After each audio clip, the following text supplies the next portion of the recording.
ada di konten. Nyanyi lagu tentang cerita asmara kita.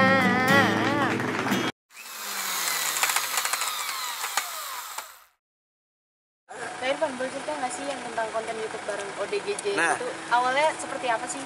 Oke, ada di konten YouTube gue berinteraksi secara langsung dengan ODGJ, orang dengan gangguan jiwa. Itu diawali dengan, awalnya itu gue pas lagi pandemi awal, lagi corona gitu, terus ada teman gue yang ngajakin untuk peduli dengan teman-teman kita yang ODGJ, yaitu gue dibawa ke yayasan di Tambun, Bekasi untuk nyemprot disinfektan ke yayasannya tersebut. Ada kurang lebih 400 ODGJ atau orang gila, tapi lebih sopannya sebutnya ODGJ situ.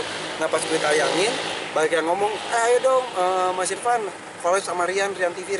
Rian siapa sih? Terus gue cari tahu, ternyata Rian orang Bandung yang Majalengka yang kontennya itu tentang ODGJ. Ini udah gue janjian, ini gue terjun langsung, gue pergi ke Tasik, ada Yayasan Mentari Hati di sana. Jadi gue perjalanan ke Tasik nyari ODGJ di pinggir jalan. Gue masukin ke mobil gue yang ini, gue duduk di belakang gue ODGJ sama si Rian. Ya udah, dalam kondisi itu masih deg-degan banget. Terus pas nyampe ke yayasan ada kurang lebih 180 ODGJ di sana. Terus gue langsung gantiin bajunya dia, mandiin, potong rambutnya dan lain-lain. Itu pengalaman yang luar biasa dan akhirnya nagih, gue bolak-balik ke sana, udah beberapa kali ke Tasik untuk ketemu dan teman-teman ODGJ, bahkan udah jadi sahabat gue. Ada Pokna yang jadi ODGJ gara-gara narkoba, ada Ponski, seniman lukis tapi yang berasal dari Garut, namanya Popon menurut gue, mau dipanggil Ponski. Banyak banget, Bu Baby, itu jadi sahabat gue. Dan gue kalau kesana tuh jadi ketemu, terus mereka suka minta oleh-oleh gue, kayak Pona itu pinter banget, gue beliin buku dan lain-lain. Terus 3, Amin.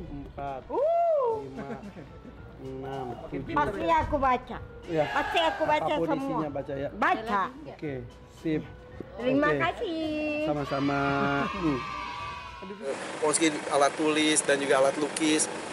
Senang banget. Dan jadi apa ya, goal kedepannya sih gue pengennya tuh bisa mengembalikan mereka ke keluarganya, karena banyak sekali di antara mereka tuh yang dibuang oleh keluarganya, ada yang juga hilang, ada yang sudah 12 tahun gak ketemu keluarganya. Terus menurut cerita Pak Dadang yang pemilik yayasan tersebut, ada yang 12 tahun hilang, terus udah gitu dikembalikan, udah dianggap meninggal, udah tahlilan lah istilahnya. Terus mereka wah seneng banget. Jadi ya itu, gue jadi punya PR karena gue udah ngambil kurang lebih 6 ODGJ dari jalanan. Ada Pak Soun, ada Manda, ada Pak Suhendar, aduh banyak deh, ada Brian yang si penyanyi itu. Jadi akhirnya gue nganggapnya tuh mereka tuh kayak punya pikiran yang ngecelimet gitu, kusut. Nah tapi dengan pijitan, elusan, diperhatikan, nggak dikasarin, ini mereka relax. Lama-lama jadi ketika kita kasih makan sambil ngobrol, pijitin, mereka ngomong sendiri, iya namaku ini, tinggal di mana. Nah itu yang benar. Tapi karena kok besoknya ditanya lagi bisa beda lagi. Jadi mereka dibikin relax, udah ketemu identitasnya. Gue sih bercita-cita bisa mengembalikan ke keluarga yang mengetahui. Dan alhamdulillah efeknya juga ketika gue masukin ke Instagram dan di YouTube gue tuh banyak informasi. Oh itu sih ini, itu tadi kayak si Brian itu yang baru ketemu gue kemarin. Ternyata dia orang Brebes.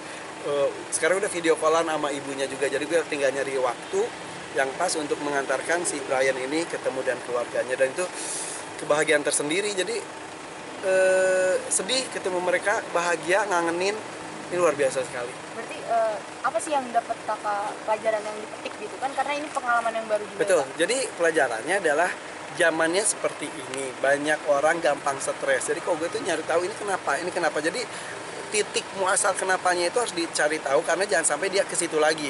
Karena ada yang sampai datang itu dalam kondisi telanjang bulat, terus guling-guling, terus nyemplungin kepalanya ke got gitu. Ternyata ketika sudah relax, sudah santai, ternyata dia bisa baca Al-Quran yang bagus sekali.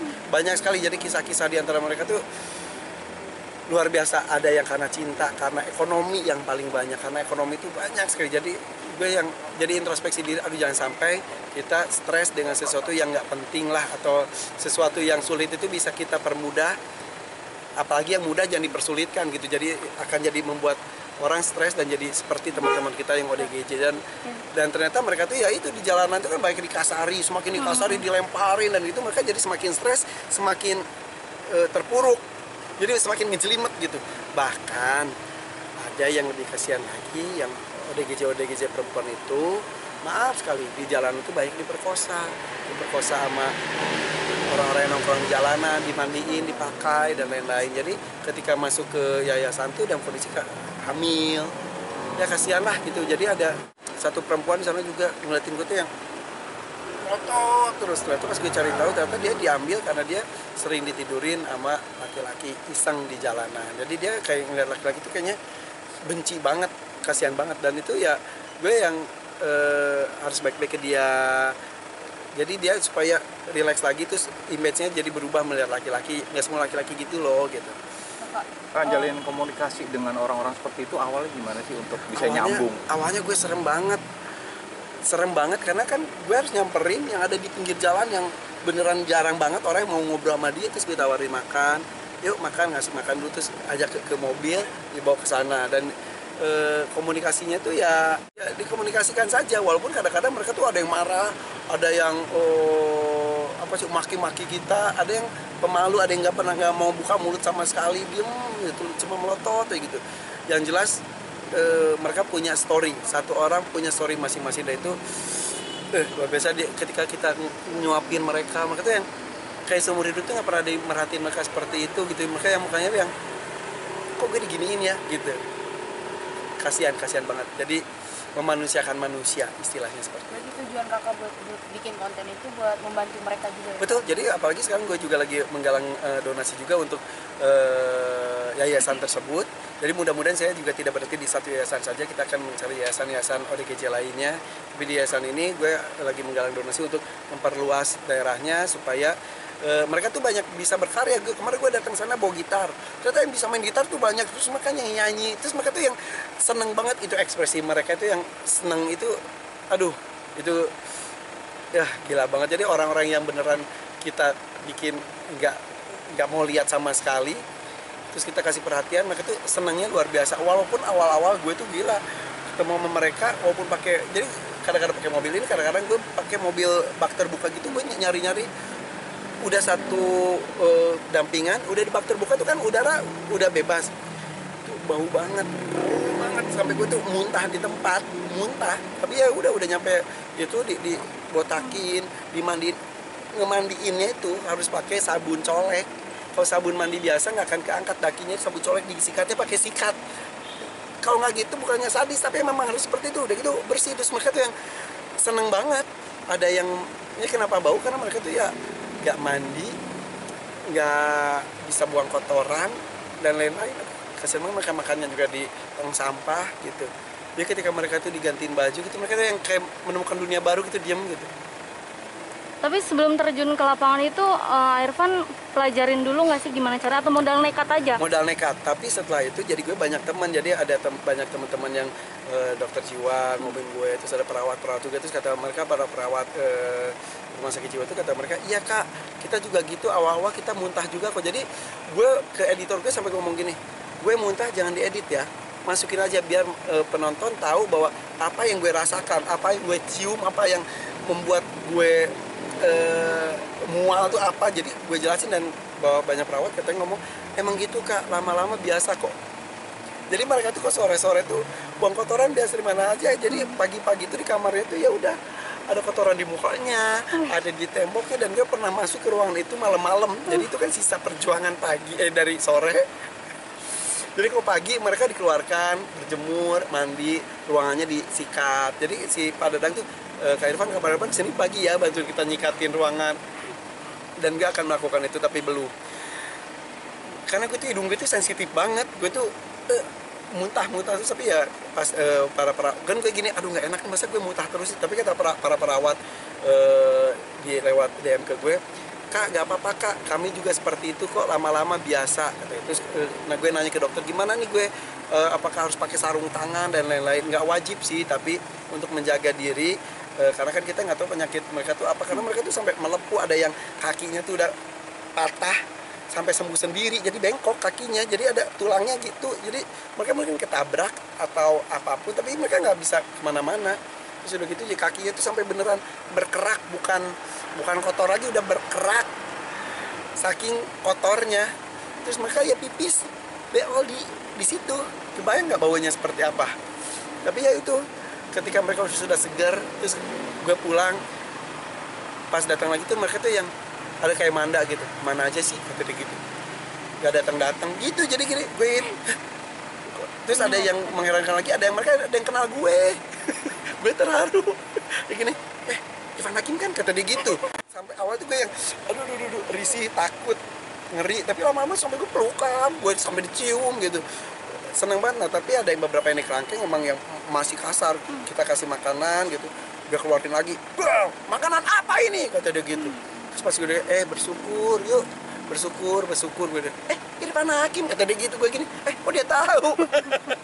Oke, pelajaran yang bisa diambil dan pesan yang bisa disampaikan dari pengalaman Ya, itu. pelajarannya adalah kalau kita melihat teman-teman ODGJ kita di jalanan, kalau kita takut wajar, manusiawi, tapi jangan sampai membenci mereka dan menyakiti mereka. Mereka nggak ngapa-ngapain, dilemparin batu dan lain-lain. Ada kasih makan lah, minimal kasih makan mereka, karena mereka tuh walaupun kondisi seperti itu tapi mereka tetap manusia. Jadi manusia membutuhkan makanan, membutuhkan kenyamanan, keamanan juga. Ya udah, kalau tidak bisa merawat mereka, berikanlah mereka makanan, udah gitu aja.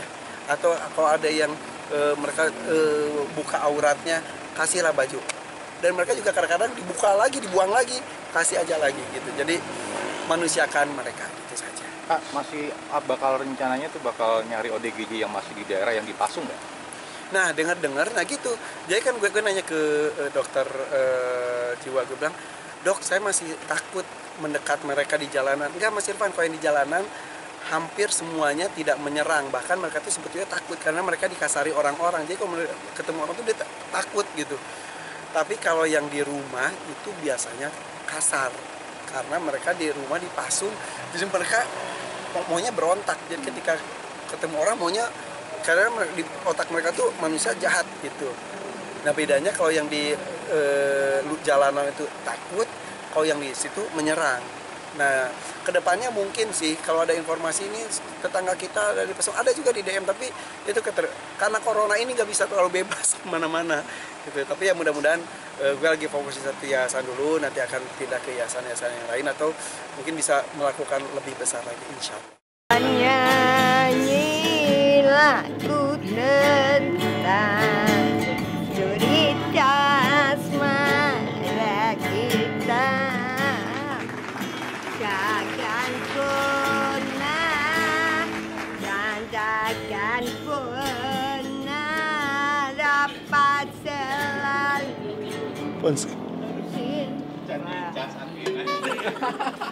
Coba. Iya. Oh, giliran lagi. Lagu dulu aja yo. Diam.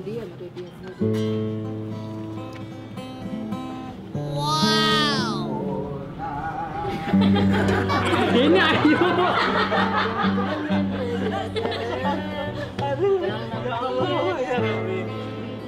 Lagu yang di bukit indah berbunga. Ini bukan tahu nyarian, tonnya gue. Mengajak Apa enggak? Sini.